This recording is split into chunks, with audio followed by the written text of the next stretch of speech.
Animal പോലുള്ളൊരു cinema, ഇത്രയും toxic ആയിട്ടൊരു ഫിലിം എങ്ങനെയാണ് ഇത്ര കൊമേഴ്ഷ്യലി സക്സസ്ഫുൾ ആയത്? അതിന് ഇത്രയും ഒരുപാട് ഫാൻസ് ഉള്ളൊരു സിനിമയാണ്, പക്ഷെ അതിൻ്റെ മെസ്സേജ് എന്ന് പറയുന്നത് ഭയങ്കര ഒരു നെഗറ്റീവ് അല്ലെങ്കിൽ കുറച്ച് ടോക്സിക് ആയിട്ടുള്ള മെസ്സേജാണ്. എന്നിട്ടും അത് ഇത്ര സക്സസ്ഫുൾ ആകാനും ഒരു ഹിറ്റ് ആകാനും ഒക്കെ ഉള്ള സൈക്കോളജിക്കൽ അല്ലെങ്കിൽ അതിൻ്റെ കൊമേഴ്ഷ്യൽ അങ്ങനെ ഒരു റീസൺ എന്താണെന്നാണ് നമ്മൾ ഇന്ന് ഡിസ്കസ് ചെയ്യാൻ പോകുന്നത്. ആൾക്കാർ കൂടുതൽ ആൻറ്റിസിപ്പേറ്റ് ചെയ്തിരിക്കുന്ന ഒരു പടം കൂടിയാണ് ഈ ആനിമൽ എന്ന് പറയുന്നത്. പോരാഞ്ഞിട്ട് ഇതിൻ്റെ 1 year ആനിവേഴ്സറി ടൈമിൽ ഇവരിതിന് അടുത്തൊരു നെക്സ്റ്റ് ഒരു പാർട്ട് ലൈക്ക് അനിമൽ പാർട്ട് 2 അല്ലെങ്കിൽ 3 വരെ ഇറക്കാനുള്ള ഒരു ആലോചന ഇവർക്ക് നമുക്ക് തന്നിട്ടുണ്ട്. ഇതൊരു കൊമേഴ്ഷ്യൽ ഹിറ്റിലോട്ട് എത്തുന്നുള്ളൊരു കാര്യം നമ്മൾ ആരും പ്രതീക്ഷിച്ചിട്ടുണ്ടായിരുന്നില്ല. ബിക്കോസ് ആൾക്കാർ അത്രയും എന്താ പറയുക ഇതിനെ ഏറ്റെടുത്തു ഈ മൂവിനെ. അതുകൊണ്ടാണ് അവർ ഇപ്പോഴും അനിമൽ 3 പാർട്ട് 2, 3 ഇനിയും ഇറക്കോ ഇല്ലയോ എന്നുള്ള കാര്യം അറിയാൻ കൂടിയിട്ട്. എന്തുകൊണ്ടാണ് ആനിമൽ പോലത്തുള്ള സിനിമ ഇത്രയും പാർട്ടുകൾ ഇറങ്ങുന്നത്, എത്രയും സെലിബ്രേറ്റ് ചെയ്യപ്പെടുന്നത് ഭയങ്കര ഒരു ക്വസ്റ്റ്യൻ ആണ്. കാരണം ഒന്നെങ്കിൽ ഇത് റിലേറ്റ് ചെയ്യപ്പെടുന്ന അല്ലെങ്കിൽ ഒരു രീതിയിൽ ഒരു എൻ്റർടൈൻമെൻ്റ് ആവുന്നത് കൊണ്ടായിരിക്കാം. ഇപ്പം സിനിമേൻ്റെ അകത്ത് എടുക്കാനാണെങ്കിലും അതിൽ മെയിൻലി പറയുന്ന ഒരു പോയിന്റാണ് ആൽഫ മെയിലിലോട്ടാണ് എന്താണ് വിമൻ കൂടുതലും അട്രാക്റ്റഡ് ആയിരുന്ന വുമൻ കൂടുതൽ വേണ്ടത് ആൽഫ മെയിൽ എന്നുള്ളൊരു പോയിന്റ് നമ്മൾ പിന്നെയും ഡിസ്കഷനിലൊക്കെ കേട്ടിരുന്നു. അപ്പം ഈ ഒരു വുമൻ എപ്പോഴും പ്രൊട്ടക്റ്റഡ് ആവേണ്ട ആൾക്കാരും മെൻ പ്രൊട്ടക്റ്റ് ചെയ്യേണ്ട ആൾക്കാരും എന്നുള്ളൊരു കോൺസെപ്റ്റ് എന്താണ് ഉള്ളതുകൊണ്ടാണ് ആ ഒരു സിനിമ അങ്ങനത്തെ ഉള്ളൊരു രീതിയിൽ സെലിബ്രേറ്റ് ചെയ്യപ്പെടുന്നത്. അതേപോലെ തന്നെ ഇപ്പം ഈ സിനിമയിൽ ഇപ്പം പറഞ്ഞു നിർത്തിയ പോലെ തന്നെ നമുക്കാണെങ്കിൽ കാണാൻ പറ്റും. ഇപ്പം ഈ ആൽഫ മെയിലിൻ്റെ പലതരം ട്രേറ്റ്സ് നമുക്ക് കാണാൻ പറ്റും. അതായത് മെയിൻലി രൺബീറിൻ്റെ ക്യാരക്ടറെ ചുറ്റിപ്പറ്റിയാണ് രശ്മികയുടെ ക്യാരക്ടർ ഇവോൾവ് ചെയ്യുന്നത്. രശ്മികയുടെ ക്യാരക്ടറിനൊരു പ്രത്യേകമായ ഒരു ആംബിഷനോ അല്ലെങ്കിൽ ഡ്രീമോ ഒന്നും നമുക്കതിൽ കാണാൻ പറ്റില്ല. കാരണം അവളെ കല്യാണം കഴിച്ചു, അതിന് ശേഷം അവർ ഫാമിലിയായിട്ട് കുട്ടികളായിട്ട് ജീവിക്കുന്നു. അതിൻ്റെ ഇടയ്ക്ക് രൺബീർ വേറെ എക്സ്ട്രാ മാരിറ്റൽ അഫെയറിന് പോയിട്ട് തിരിച്ച് വരുമ്പോഴും രശ്മിക ഭയങ്കര നോർമലൈസ് ചെയ്ത് അത് അക്സെപ്റ്റ് ചെയ്യണം എന്നാണ് ഈ സിനിമയിലൂടെ കാണിച്ചു വെക്കുന്നത്. അത് ഇപ്പോഴത്തെ ഒരു സൊസൈറ്റിയിൽ നമ്മൾ തിങ്ക് ചെയ്യുന്നതിനെ വിപരീതമായിട്ട് ആണുങ്ങൾ എന്ത് തെറ്റ് ചെയ്താലും അത് സ്ത്രീകളൊന്നും ക്വസ്റ്റ്യൻ ചെയ്യാതെ അത് അക്സെപ്റ്റ് ചെയ്യണം, അല്ലെങ്കിൽ അത് അവരുടെ അവസ്ഥ കൊണ്ടാണ്, അല്ലെങ്കിൽ അവർക്ക് എന്തെങ്കിലുമൊക്കെ ഒരു ബുദ്ധിമുട്ടുകൾ സംഭവിക്കുന്നത് കൊണ്ടാണ് അവരിങ്ങനത്തെ ഒരു പാത്തിലേക്ക് പോകുന്നതെന്നുള്ളൊരു മെസ്സേജും ലൈക്ക് നോയിങ്ലി ഓർ അൺനോയിങ്ലി അത് കൊടുക്കുന്നുണ്ട് പുറത്തേക്ക്. അത് ഭയങ്കരമായിട്ട് അതും ഒരു ലെവൽ ഓഫ് ടോക്സിസിറ്റിയെ വളർത്തുന്ന പോലെയാണ് ഈ സിനിമയിലൂടെ കാണിക്കുന്നത്. പിന്നെ ആൽഫ മെയിൽസിനെ പറ്റിയിട്ട് പറയുമ്പോൾ ആൻഡ്രൂ ടേറ്റിനെ പറ്റിയും പറയാണ്ടിരിക്കാൻ പറ്റില്ല. നമ്മുടെ ഒരു ടീനേജേഴ്സിൻ്റെ ഇടയിൽ അല്ലെങ്കിൽ ഒരു യങ് അഡൾട്ട്സിൻ്റെ ഇടയിലാണെങ്കിലും ഭയങ്കരമായിട്ട് ഒരു ഇൻഫ്ലുവൻസ് ചെയ്യുന്ന ഒരു ടോപ്പിക്കാണ് ആൽഫ മെയിൽ എന്ന് പറയുന്നത്. ആൽഫ മെയിലിനെ പോലെ ആകാൻ വേണ്ടി ശ്രമിക്കുന്ന കുറേ ആളുകളുണ്ട്. ആൽഫ മെയിൽ എന്നുള്ള ഡെഫിനിഷൻ തന്നെ അവർ വിചാരിക്കുന്നത് എന്താ, സ്ത്രീകളെ ഹെയ്റ്റ് ചെയ്യണം, മിസോജനിസ്റ്റിക് ആയിട്ടും ഷവനിസ്റ്റിക് ആയിട്ടും ഒക്കെ പെരുമാറുന്നത് എന്തോ വലിയ അച്ചീവ്മെന്റ് ആണ്, അല്ലെങ്കിൽ അത് നമ്മൾ സ്ത്രീകളുടെ അടുത്തൊന്നും മിണ്ടില്ല, അങ്ങനെ ഒറ്റപ്പെട്ട് നടക്കുന്നതൊക്കെ ഭയങ്കര എന്തോ വലിയ കാര്യമാണെന്നുള്ള രീതിയിലാണ് ഇവര് ആൽഫ മെയിൽ എന്നുള്ളൊരു ഒരു കോൺസെപ്റ്റ് തന്നെ സറൗണ്ട് ചെയ്ത് നടക്കുന്നത്. ഈ ഫിലിമിലാണെങ്കിൽ ആൽഫ മെയിൽ എന്നുള്ളൊരു ആ ഒരു കോൺസെപ്റ്റിനെ ഭയങ്കരമായിട്ട് ഗ്ലോറിഫൈ ചെയ്ത് കാണിക്കുന്നുണ്ട്.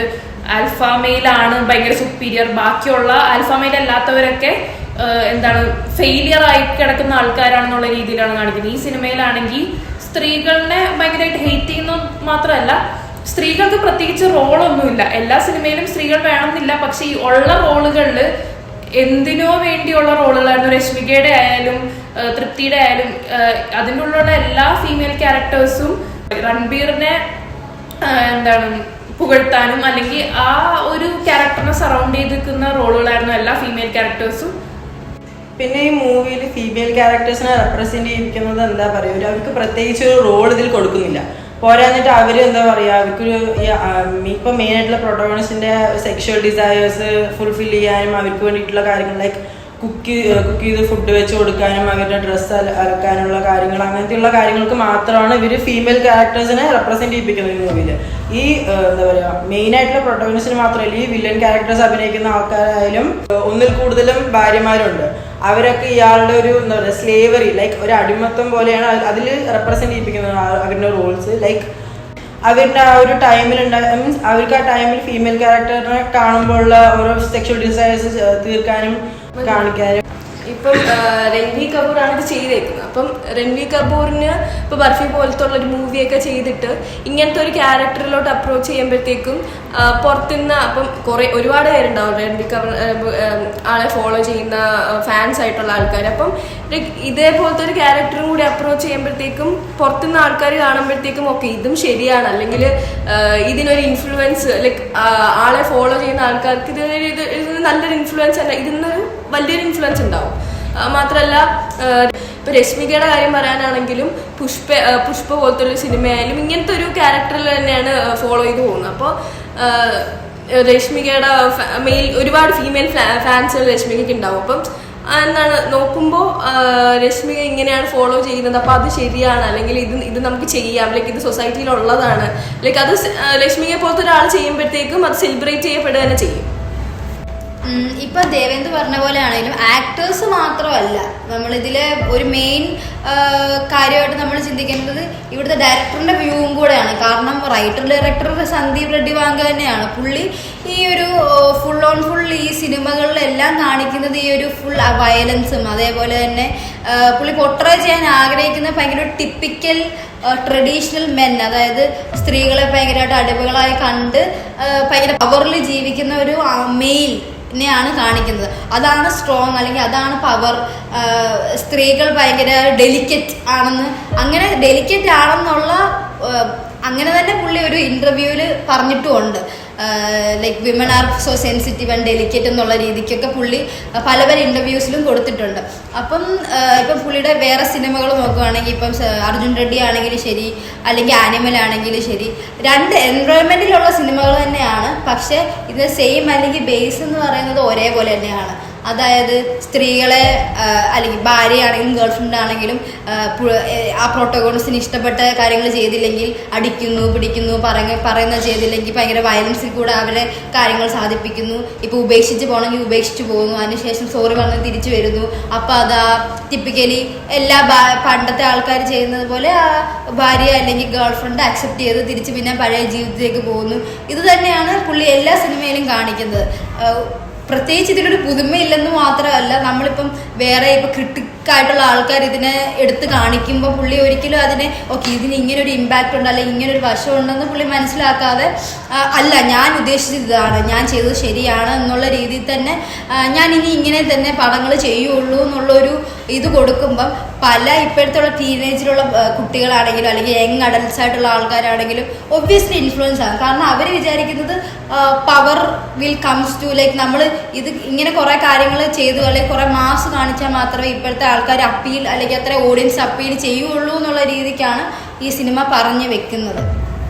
ഈ ഒരു ആസ്പെക്റ്റിൽ മാത്രമല്ല, ഒരുപാട് ആസ്പെക്റ്റിൽ ഇത് പ്രോബ്ലമാറ്റിക് ആയിട്ട് എനിക്ക് തോന്നിയിട്ടുണ്ട്. കാരണം ഇപ്പോൾ ഒരു സെൻസിറ്റീവ് ഇഷ്യൂ ആണ് ഇത് ഡീൽ ചെയ്യുന്നത്, പക്ഷെ അതിനെ എത്രത്തോളം ഒരു പ്രോബ്ലമാറ്റിക് ആയിട്ട് അതിനെ പൊട്രേ ചെയ്യാൻ പറ്റും അത്രത്തോളം പ്രോബ്ലമാറ്റിക് ആയിട്ടാണ് ഇത് പൊട്രേ ചെയ്യുന്നത്. ബിക്കോസ് ഇപ്പോൾ ഇതിൽ നമുക്ക് മനസ്സിലാക്കാൻ പറ്റും ഈ ഇതിന്റെ മെയിൻ ക്യാരക്ടറിന് ഡാഡി ഇഷ്യൂസ് ഉണ്ട് ഒബ്വിയസ്ലി. പക്ഷെ ഇതിലത് ഡാഡി ഇഷ്യൂസിനെ ഗ്ലോറിഫൈ ചെയ്യുന്നത്, പാരന്റിങ് ടോക്സിക് പാരന്റിനെ ഗ്ലോറിഫൈ ചെയ്തിട്ടാണ് കാണിക്കുന്നത്. ഈ ഡാഡി ഇഷ്യൂസ് ഉള്ളതുകൊണ്ട് തന്നെ ഇതിന്റെ മെയിൻ ക്യാരക്ടർ ലൈക്ക് അച്ഛന് വേണ്ടിയിട്ട് ഏതറ്റം വരെ പോകുന്നു, എന്ത് വേണമെങ്കിലും ചെയ്യും, എത്ര കൊലപാതകം വേണമെങ്കിലും ചെയ്യും. ഈവൻ വൈഫിനെ ചീറ്റ് ചെയ്യുന്നതിന്റെ റീസൺ വരെ ഡാഡീനെ രക്ഷിക്കാനാണെന്ന് പറയുന്ന അത്രയും ചീറ്റിങ്ങിനെ ഗ്ലോറിഫൈ ചെയ്യുന്നു. അങ്ങനെ ഒരുപാട് പ്രോബ്ലംസ് ഈ സിനിമയിൽ നമുക്ക് കാണാൻ പറ്റും. അതുമെല്ലാം ഭയങ്കര ഫാമിലി വാല്യൂസ് അല്ലെങ്കിൽ അച്ഛൻ മകൻ ബോണ്ട് കാണിക്കുന്ന ഒരുപാട് സ്നേഹത്തിന്റെ കഥയാണെന്നൊക്കെ പറഞ്ഞിട്ടും ഇങ്ങനെ ചീറ്റിംഗ് പോലെ അല്ലെങ്കിൽ ഒരുപാട് പൊട്ട വാല്യൂസ് പ്രൊമോട്ട് ചെയ്യുന്ന ഒരു സിനിമയാണ്. അതുമാത്രമല്ല ഫീമെയിൽ ഇത് റെപ്രസെന്റേഷൻ ആയിരുന്നു നമ്മൾ ഓൾറെഡി പറഞ്ഞായിരുന്നു. അതിലാണെങ്കിൽ തന്നെ ഫീമെയിൽസിനെ ഭയങ്കര ഒബ്ജക്റ്റിഫൈ ചെയ്തും സെക്ഷലൈസ് ചെയ്തുമാണ് മൊത്തം എല്ലാ ക്യാരക്ടേഴ്സിനെയും അങ്ങനെ ഒരു ഇന്റന്റിന് വേണ്ടി മാത്രമാണ് ഇതിൽ ഉപയോഗിക്കുന്നത്. ഒരു ഇതിലെ മെയിൻ ക്യാരക്ടർ ഹീറോയിനെ കാണുമ്പോൾ തന്നെ നിങ്ങൾക്ക് ഒരു ബിഗ് പെൽവിസ് ഉണ്ട്, നല്ല ബേബീസിനെ തരാൻ പറ്റും എന്നാണ് പറയുന്നത്. അതും മെൻസ്ട്രേഷനെ പുച്ഛിച്ച് കാണുന്നതും അതൊന്നുമല്ല എന്നുള്ള രീതിയിൽ സംസാരിക്കുന്നതും, പിന്നെ സ്വന്തമായ ഒരു മകളുള്ള ഒരാളാണ് ഈ പറയുന്നതെന്ന് ആലോചിക്കണം. ഇങ്ങനെ ഇപ്പൊ നമ്മൾ നേരത്തെ പറഞ്ഞിരുന്നു രൺബീർ പോലെ ഇത്ര സ്റ്റാർഡം ഉള്ള ഒരു ആക്ടർ ഇത് ചെയ്യുമ്പോൾ അത് ഇച്ചിരി പ്രോബ്ലമാറ്റിക് ആവുന്നതിന്റെ കാര്യം എന്ന് പറഞ്ഞാൽ ഇവരുടെ മെയിൽ അല്ലെങ്കിൽ ഫീമെയിൽ രണ്ട് ഫാൻസ് ആണെങ്കിലും ഇവർക്ക് ഇതൊക്കെ ഓക്കെ ആയിട്ട് തോന്നും. എന്താ ഇങ്ങനത്തെ ടോക്സിസിറ്റി നോർമലൈസ് ചെയ്യുകയാണ് ഇവർ ഈ സിനിമയിൽ കൂടെ ചെയ്യുന്നത്. ഇത് പോരാഞ്ഞ് വയലൻസ് ആണെങ്കിലും വളരെയധികം വയലന്റ്ലി പൊട്രേ ചെയ്യുന്നതായിട്ടാണ് നമുക്ക് കാണാൻ പറ്റുന്നത്. ചുമ്മാ 100 പേരെയൊക്കെ കൊല്ലുക, ഇതൊക്കെ ഭയങ്കര അച്ഛന് വേണ്ടി ചെയ്യുന്നു എന്നുള്ളത് കൊണ്ട് മാത്രം ഭയങ്കര കയ്യടി നേടിയ സീനുകളാണ്. പക്ഷെ അതൊക്കെ ഓക്കെ ആണെന്ന് നമ്മൾ ചിന്തിക്കേണ്ടിയിരിക്കുന്നു. ഇന്നത്തെ കാലത്താണെങ്കിൽ ഇപ്പൊ ഒരുപാട് വയലന്റ് ആയിട്ടുള്ള ക്രൈംസും കാര്യങ്ങളൊക്കെ നടക്കുന്നുണ്ട്. അതിൽ സിനിമയ്ക്ക് ഒരു ഭാഗം ഉണ്ടോ എന്ന് ചോദിച്ചാൽ ഇല്ലാന്ന് പറയാനും പറ്റില്ല. അങ്ങനെ മീൻസ് ലൈക്ക് എന്താ പറയുക, ഇപ്പോഴത്തെ ജനറേഷനത്തെ പിള്ളേരെന്ന് പറയുന്നത് ഈ സിനിമകളൊക്കെ കണ്ട് വളരുന്ന ഒരു പ്രായം, മീൻസ് ഒരു ജനറേഷനാണ്. ലൈക്ക് അവർ ഭയങ്കര ഇംപ്രഷനബിൾ ഓഡിയൻസ് ആണ്. അപ്പൊ ഇവർ ഇതൊക്കെ കാണുമ്പോൾ അതിലൊക്കെ ഇങ്ങനെ ഓരോ ആൾക്കാരെ കൊല്ലുന്നത് കണ്ടിട്ട് അതിൽ കുറെ മാസ് ബീജിയം കാര്യങ്ങളൊക്കെ ഇടുമ്പോൾ ഭയങ്കര ഹീറോയിക് ആയിട്ട് കാണിക്കുകയും പോലെ അപ്പൊ അവർക്കൊക്കെ ഇത് ഭയങ്കര ഇങ്ങനെയാണ്, ഇതൊക്കെ ചെയ്താൽ ഭയങ്കര മാസാണ്, ഭയങ്കര ഹീറോയിക്കാണ്. അപ്പൊ നമുക്കും അങ്ങനത്തെ ഒരു രീതിക്ക് അവർക്ക് മൈൻഡ് അങ്ങനെ പോകുന്ന ഒരു പ്രായം കൂടി ആയതുകൊണ്ട് അവരങ്ങനെയൊക്കെ തോന്നും, ഇങ്ങനെയാണ് മാസ് എന്ന് പറയുന്ന ഒരു കാര്യം, ഇങ്ങനെ അടി വഴക്ക് അങ്ങനെയൊക്കെ പോകുമ്പോൾ ആൾക്കാർ ഇങ്ങനെ ഭയങ്കരമായിട്ട് എന്തെങ്കിലും പ്രശ്നത്തിലൊക്കെ പോയി പെട്ട് കഴിഞ്ഞാൽ ഇങ്ങനെ എന്തെങ്കിലും കഴിക്കുമ്പോൾ ഒരു പേര് വരും, അവർക്ക് ആ ഒരു പേരുണ്ടാവും. അപ്പൊ ഭയങ്കര മാസാവും, നമ്മൾ ആൾക്കാരുടെ മുന്നിലൊക്കെ വലിയൊരു ആളാവും എന്നുള്ളൊരു ഡോമിനന്റ് ക്യാരക്ടർ ആവുന്നുള്ളൊരു ഫീൽ അവർക്ക് പലപ്പോഴും തോന്നിയിട്ടുണ്ട്. ഇനി വരാൻ പോകുന്ന സിനിമകളിലായാൽ കൂടിയും ഇങ്ങനത്തെ എല്ലാ സ്ക്രിപ്റ്റും കാര്യങ്ങളൊക്കെ ഇപ്പോഴത്തെ ജനറേഷനിലെ പിള്ളേർക്ക് കൂടി എഫക്റ്റ് ആവും എന്നുള്ളൊരു രീതി കൂടി അവർ ചിന്തിച്ചിട്ട് വേണം കൈകാര്യം ചെയ്യാനായിട്ട്. ലൈക്ക് ഇപ്പോഴത്തെ ലൈക്ക് സർട്ടിഫിക്കേഷൻസും കാര്യങ്ങളൊക്കെ സ്ട്രോങ് ആക്കണം. ലൈക്ക് ആൻഡ് സ്ക്രിപ്റ്റ് റൈറ്റേഴ്സ് അതിനനുസരിച്ചുള്ള കാര്യങ്ങളായിരിക്കണം ചെയ്യേണ്ടി വരുന്നത്. ബിക്കോസ് അത്രയും ഓഡിയൻസ് നമ്മുടെ ഇപ്പോഴത്തെ ജനറേഷനിലെ പിള്ളേർ അത്രയും അത് കണ്ടിട്ട് ഇൻഫ്ലുവൻസ് ആവുന്ന ഒരു ജനറേഷൻ കൂടി ആയതുകൊണ്ട് നമ്മൾ ശ്രദ്ധിക്കേണ്ടതായിട്ടുള്ള ഒരു കാര്യമാണ്.